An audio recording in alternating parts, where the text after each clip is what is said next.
Before we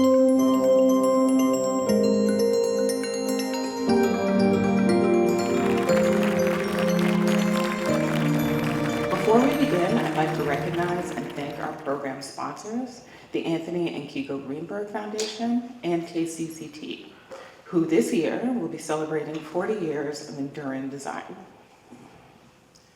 For more than 2 decades, the museum's signature series, Spotlight on Design, has presented luminaries and legends in architecture, landscape architecture, urban planning, and design.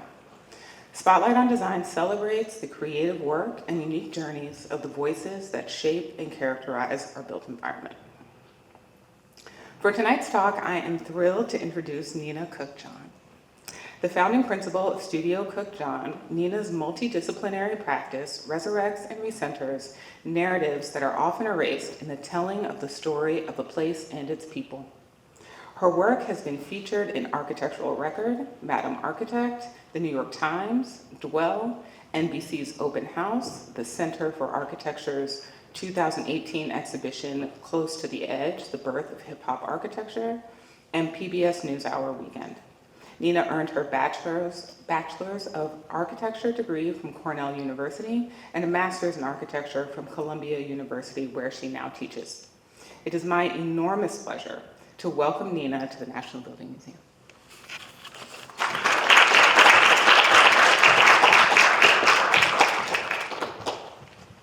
Thank you. Thank you so much to both Jacqueline and Diane and the National Building Museum team for inviting me to be part of this lecture series. I'm honored to be in this amazing space, sharing my work with all of you this evening. I plan on sharing 4 projects. Each project addresses how I try to create connection and belonging in public space. This is part of a larger investigation into how people act collectively in public space, how we protest, celebrate, and remember, how the creation of place in public leads to collective ownership and active civic engagement. So for most of my career as an independent practitioner, my practice was actually focused on residential design, and it has expanded to include commercial and cultural projects. And this was the mode of work that best supported my family at the time. But my practice has only recently expanded to include public art, though my interest in public engagement and urban study goes back to my undergraduate studies. So at the height of the pandemic and political unrest of the summer of, sorry, I'm losing my place here. All right, I'm trying to figure out how to scroll in my notes because they're long. There we go.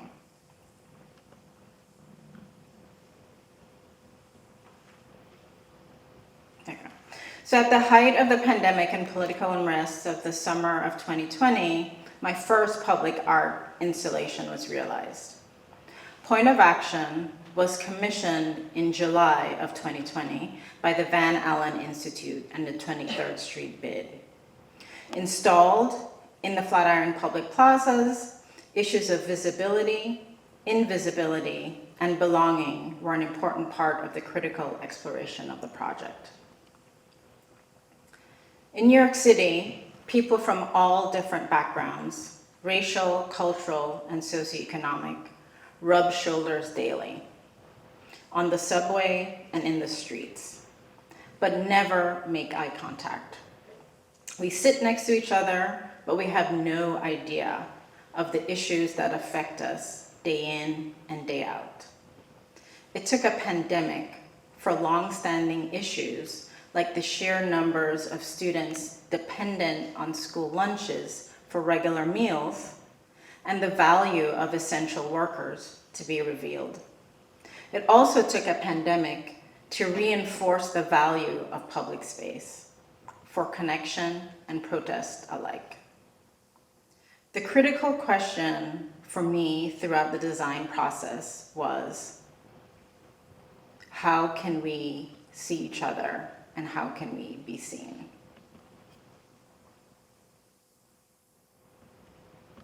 Forgive me, I'm having a scrolling issue with my long notes here.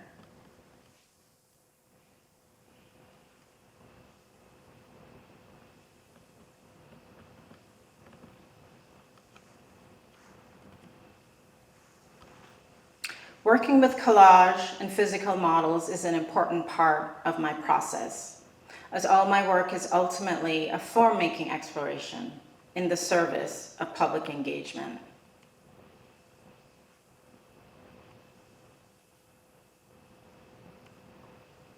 Making with my hands gives me a more intuitive connection to the design process. I move from 2D sketches to 3D models, exploring form and space. Scale and how the body acts in space, individually or collectively, is an important part of the exploration for every project. All surfaces are equally important for site-specific work. So starting at the ground, 6-foot circles affixed onto the Flatiron public plazas create 9 spotlights. The 6 on the north plaza and 3 on the south. The 6-foot circles support social distancing, while the radiating circles maintain connection. Each circle had its own sculpture of bent metal frame with woven rope. How can we be seen and be forced to see? Point of Action invited New Yorkers and visitors to contemplate the experience of seeing one another and being seen. Once the viewer steps out of their usual routine and into the installation's threshold, there are multiple opportunities for connection with fellow viewers and with passersby. How can we be seen and be forced to see? The combination of bent metal frames and rope create 9 unique sculptures, encouraging engagement. The rope engages the structure, frames the body, and becomes a place to pause, rest, reset, or stay a while. The ropes weave through each frame and part, like a curtain, figuratively pulled aside, to make room for the viewer to take the spotlight, connect with other viewers across the plazas, and take action as they move out and beyond. My physical engagement with the piece continued at full scale, as I had to really understand the scale of the body as it would engage each piece, and understand how the contrasting materials interplay with each other. Integrated lighting reinforces the form, the spotlight, and the threshold. And then once installed, the piece becomes a part of the public landscape. People find themselves and they find each other within the work.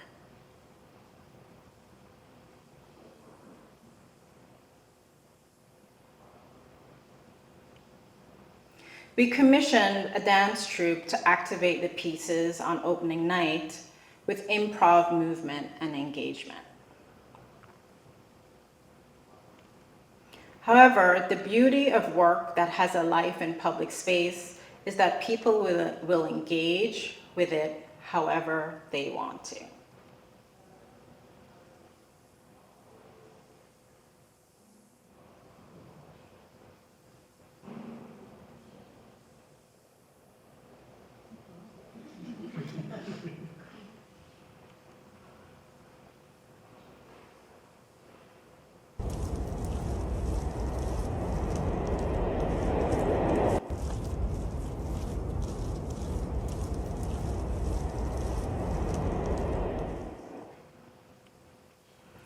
After the piece was deinstalled from the Flatiron Plazas, it moved to Montclair, New Jersey, a suburban setting.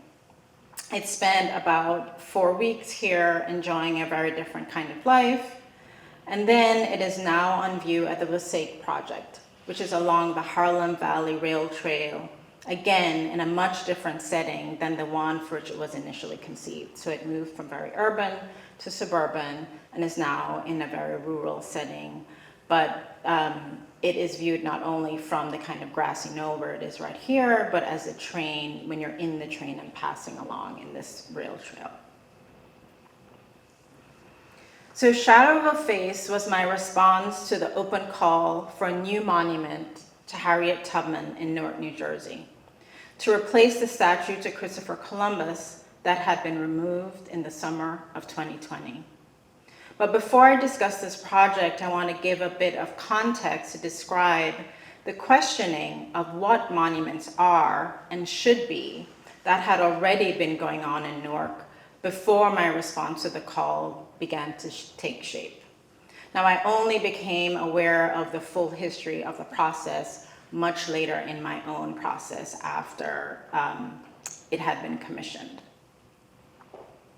So the foundation for the project actually started in a nearby park, Military Park, in 2019, with the Monument Lab and New Arts Justice project called A Call to Peace, which asked, what is a timely monument for Newark?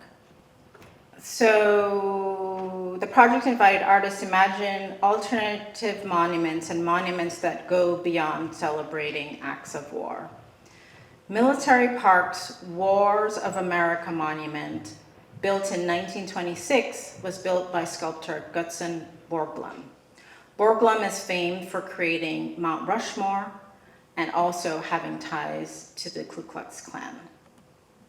So from the Monument Lab website, this is how they describe the project. As the park's organizers were in the process of refurbishing the sculpture and officially updating the story it tells in the park, A Call to Peace attempts to engage and confront Borglum's own fraught legacy, as well as invite speculation on the broader role of public art in the city today. I show 2 examples from the project here. Acevedo seeks to publicly uncover Borglum's ignored or forgotten history through a public happening in Military Park during what was then Newark Arts Festival, where he treated the monument with a series of camouflage veils. Shabazz set out to honor Newark veterans and their families against the backdrop of Military Park with a series of photo installations.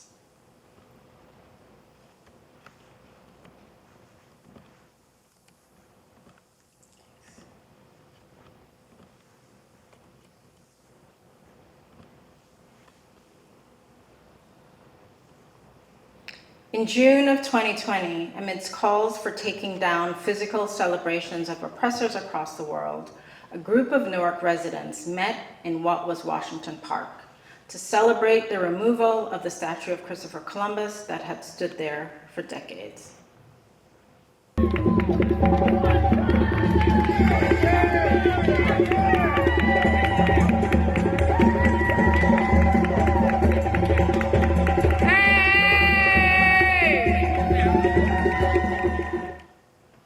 On the night of the removal, a young resident celebrated her 8th birthday. Sherazad Tillett's Will You Be My Monument project grew out of that night. It celebrates Black girls through photography, activation, and a mural. All of these examples, in their interrogation of monuments, ask what stories should be told in public spaces. Shadow of a Face, my response, reimagines a monument as a community space, a place of engagement, connection, and healing, versus a singular object that is observed at a distance. The project sits somewhere on the continuum between art and architecture. It was designed as a place of pilgrimage. People visit the monument from all corners of Newark and beyond.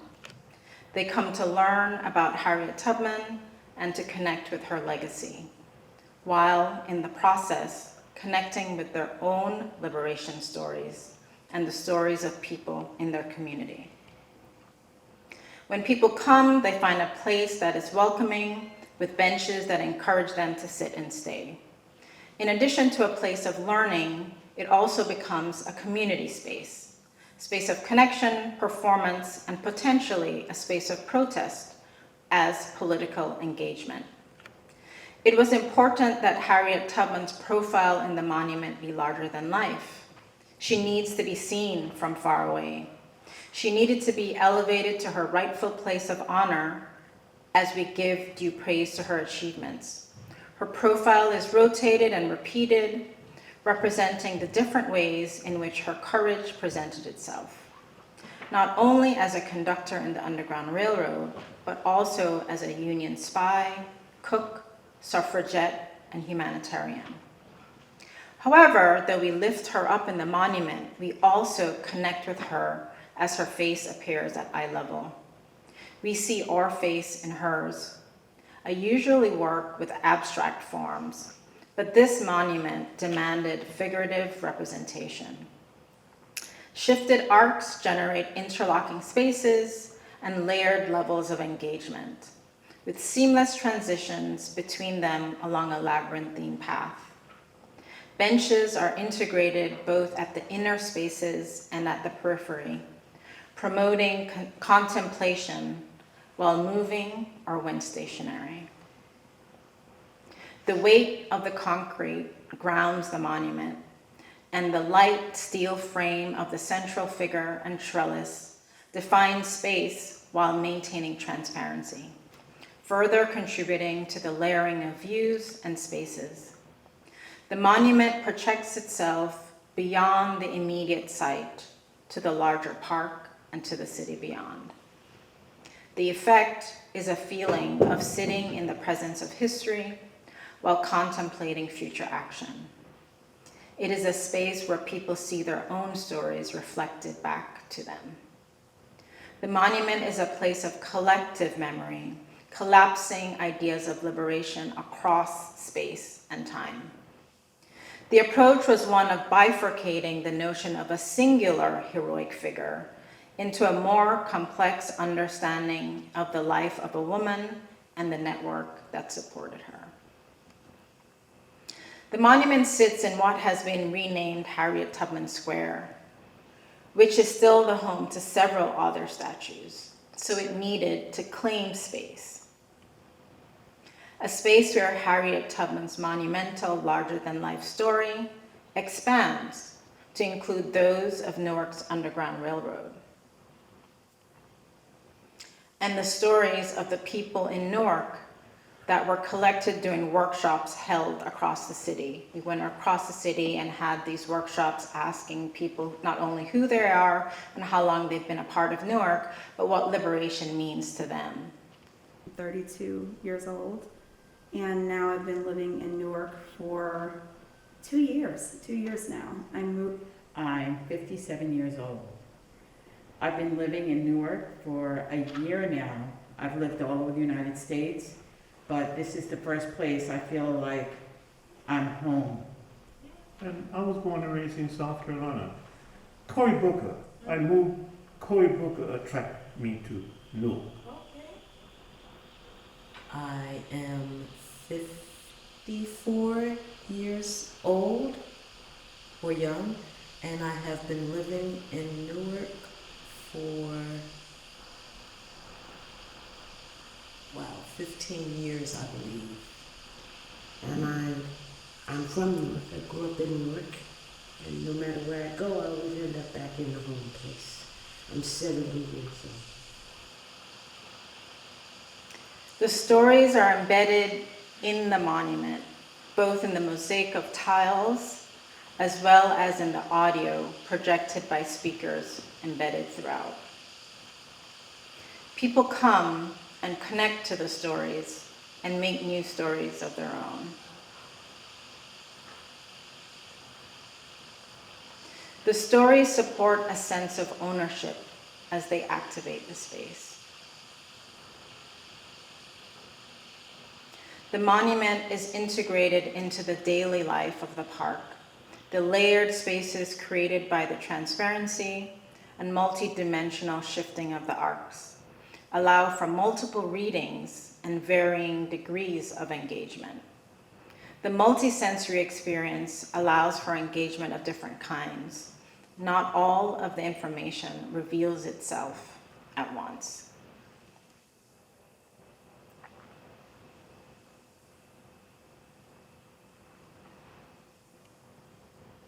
The experience in the daytime is transformed to a different one at night.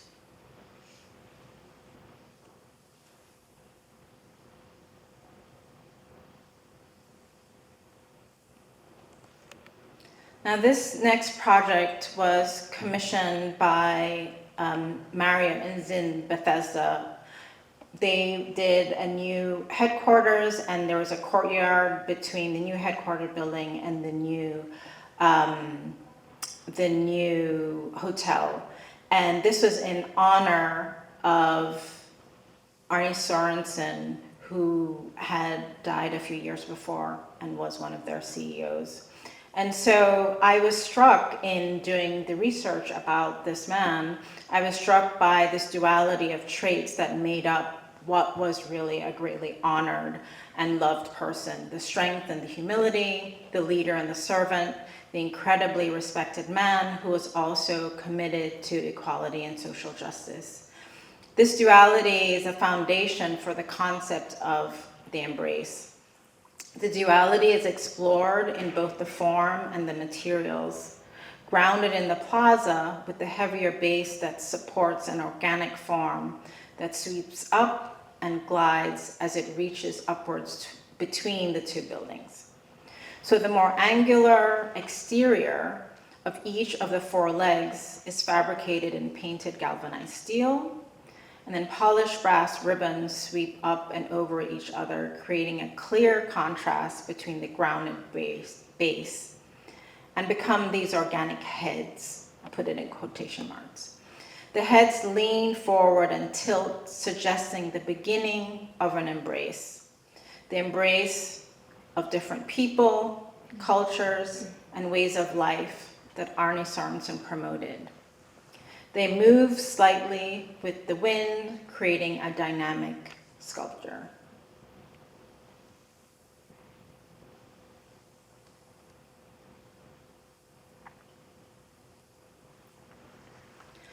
Two Boxes of Oranges and Admonia Jackson was part of the Sight See installation series in Alexandria, Virginia, at the Old Town waterfront.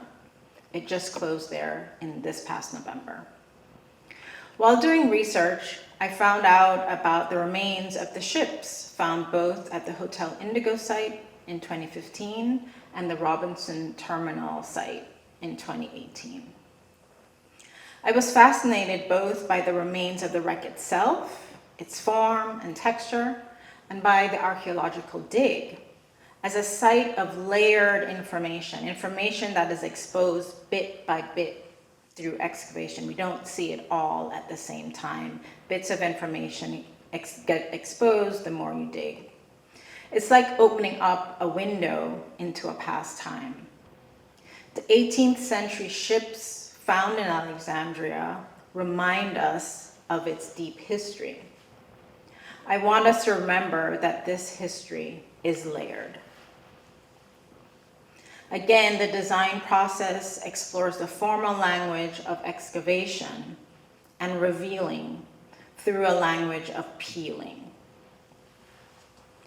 Also found when I was doing research were ships' manifests of different kinds, all for ships that had moved through Alexandria's port at one time or the other.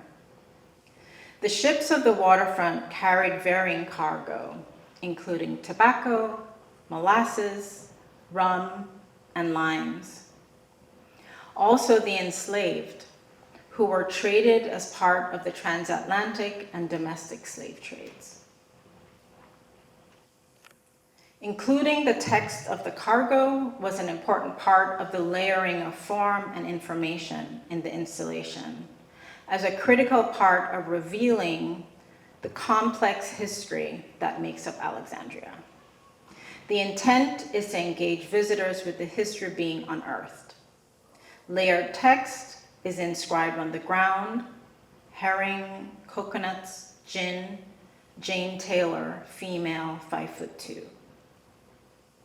Together, the text on the ground and on the vertical elements create an abstraction of both the ship and the process of excavation. People are drawn in by the color, but the text forces them to ask questions once they leave. There's a double-sided engagement as you look in from beyond or out from within. And the new colorful installation is juxtaposed against the historic buildings that surround the site.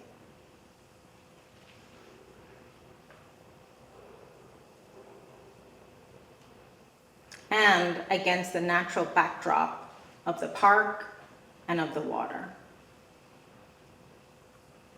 The plaza in this location in Alexandria, as you might know, is very active with tourists and often with residents alike. So it was very activated at certain times of the year and certain times of the day. And the city of Alexandria also commissioned different activations, activations of different kinds. And I have a little clip from a dance response to the artwork.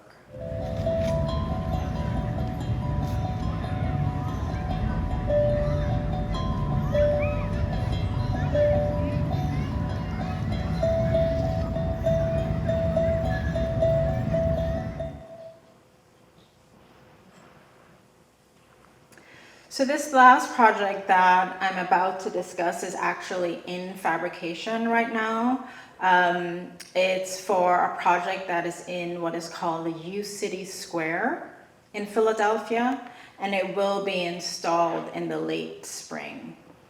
So in this neighborhood now called U City Square, which is bound by Penn Medicine, Drexel Life Sciences, and a new development that's going to house life sciences labs and is known as a developing tech neighborhood. The neighborhood was once home to the community of Philadelphia's Black Bottom. They suffered a similar fate to those affected by the erasure of urban renewal and other forces acting on Black communities in cities around the country. The new pavilion responds to the call for an artist-designed canopy by combining the high-tech with the traditional.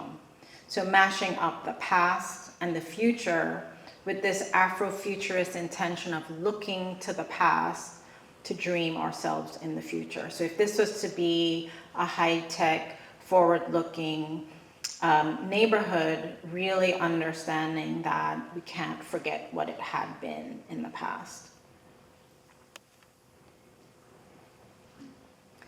So we started with the understanding that cultural abundance still exists in Philadelphia in the face of ongoing gentrification. So we hosted a block party both on the site and in neighborhoods to both remember and to bring a joyful traditions back to the space for temporary activation. We collected audio stories from residents both within their neighborhoods and on the site. The prompt for these stories for everyone was, tell me about a Philadelphia that no longer exists, and tell me about a Philadelphia that isn't here yet. We documented the soundscape, which is being layered with the spoken word. We commissioned a local poet to create spoken word in response to our discussions, and layered with a commissioned musical score. The process becomes a small act of reparation by reclaiming the space both temporarily and by encouraging people to come back and be participants in the space in the future. As the site becomes activated again, hosting activities from the school across the street, or festivals or farmers markets for the new tenants in the tech buildings and residents in the new developments on the block, when there are activations on the lawn, both in the daytime or at night. The audio embedded will constantly be both a call to return and a reminder that the Philly that is yet to come will always include the Philly that once was.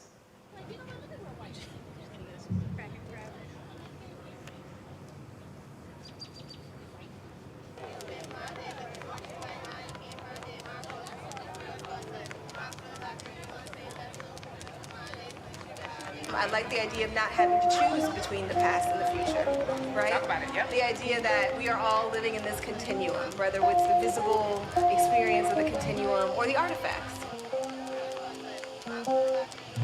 Born and raised 46th Street, 49th Street, so I am West Philly.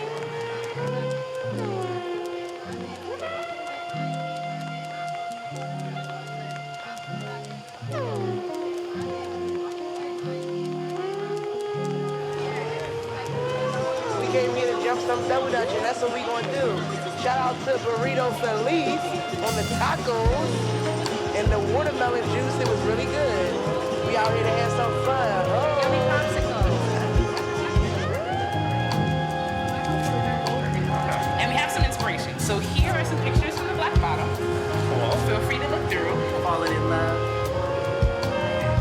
You know, I guess I could talk about a West Philly in which I was a young person falling in love. This is more. Well, you know it's gonna be so. Tell me about your grandmama now.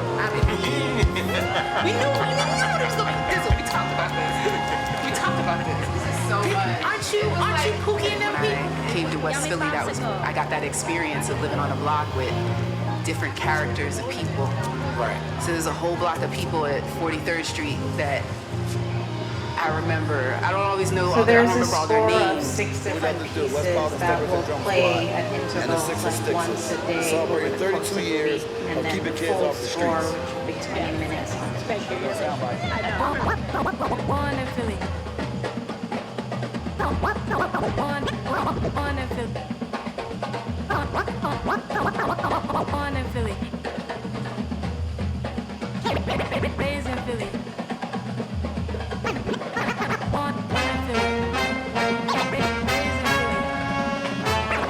Philly is nobody's business, and yet it's all of ours. This sullen city with a glitter they call grit.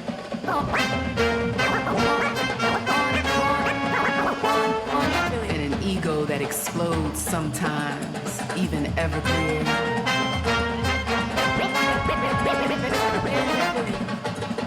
I guess, you know, the future for me is always about coming back to the past and resurrecting the healthiest parts of the past for us to be able to imagine how it could live in the now, or we could share it with our children in a way that we're proud, you know, and that we feel like something about us survives.